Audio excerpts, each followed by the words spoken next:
Selamat pagi bagi kita semua. Marilah kita memberi waktu sejenak untuk mendengarkan firman Tuhan dan memohon kekuatan kepada Tuhan di dalam doa. Kita berdoa.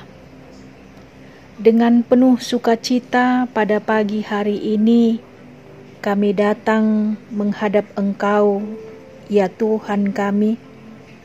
Kami bersyukur dan memuji nama-Mu karena kemurahan dan pemeliharaanmu di dalam kehidupan kami setiap harinya.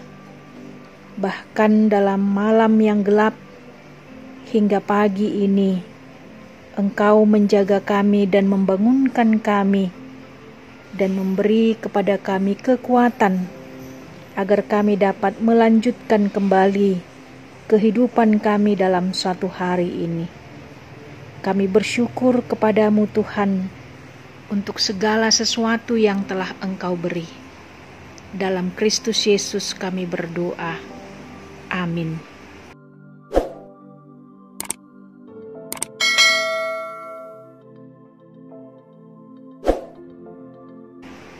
Firman Tuhan pada pagi hari ini, Rabu 24 Maret 2021, tertulis dalam Injil Lukas 18 ayat 31.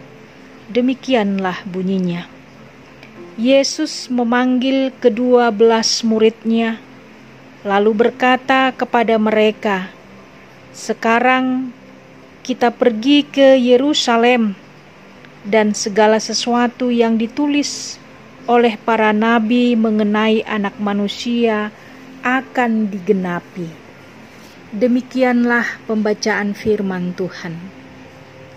Saudara-saudari yang terkasih, pemberitahuan ketiga tentang penderitaan Yesus itulah yang menjadi judul dalam pasal 18 ini. Tidak ada seorang pun murid-murid Yesus yang mengetahui dan menangkap arti pemberitahuan, penderitaan, dan pengorbanan Yesus. Dalam teks ini adalah pemberitahuan yang ketiga. Mereka lebih memahami bahwa Yesus hadir sebagai tokoh politis yang membebaskan Yahudi dari penindasan dan penjajahan Romawi.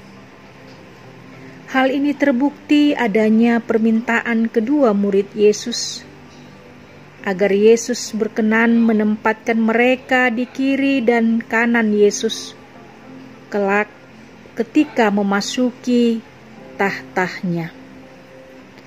Yesus sekarang mau menjelaskan kepada murid-muridnya untuk ketiga kalinya bahwa perjalanan ke Yerusalem ini akan berakhiran penderitaan dan kematiannya.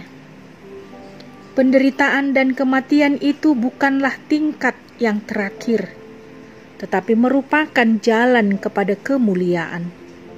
Dengan demikian, maka segala sesuatu yang dituliskan oleh nabi-nabi berkenaan dengan Anak Manusia akan digenapi atau dipenuhi. Murid-murid pada saat itu sama sekali tidak mengerti bahwa Yesus betul-betul berjalan ke Yerusalem sambil menyadari bahwa nanti di sana akan menderita dan mati. Barangkali mereka masih terus mengimpikan kemungkinan bahwa Yesus nanti akan menyatakan kemuliaannya sebagai Raja dan akan memaklumkan, memproklamirkan kerajaan Mesias secara terang-terangan. Ditinjau dari sudut sejarah, memang mereka barulah di kemudian hari mengingat bagaimana Yesus dahulu telah menyinggung penderitaan dan kematian itu dengan perkataan yang pada waktu itu tidak dimengerti mereka. Saudara-saudari yang terkasih, jika saat ini kita sedang menderita, ketahuilah bahwa sesungguhnya penderitaan yang kita alami masih jauh jika dibandingkan dengan penderitaan Kristus. Kristus telah memberi teladan iman yang sempurna bagaimana menghadapi penderitaan hidup. Jangan pernah menyesali hidup, namun berdoalah kepada Tuhan. Percayalah, Tuhan pasti memampukan kita untuk melewatinya.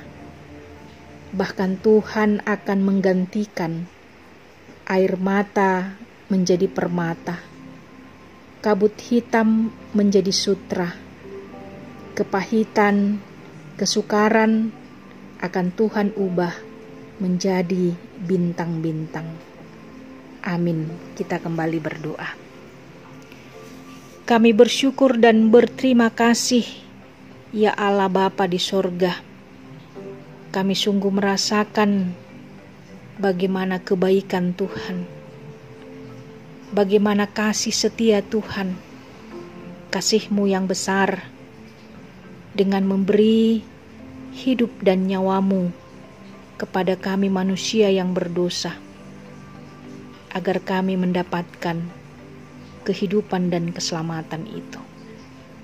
Dan kami percaya di dalam setiap perjalanan kehidupan kami, Tuhan akan senantiasa membimbing dan memegang tangan kami untuk menjalani hari-hari kehidupan kami yang tidak selalu baik, tidak selalu di dalam keadaan situasi yang indah, tetapi dalam keadaan yang bagaimanapun, Tuhan akan menyertai kami.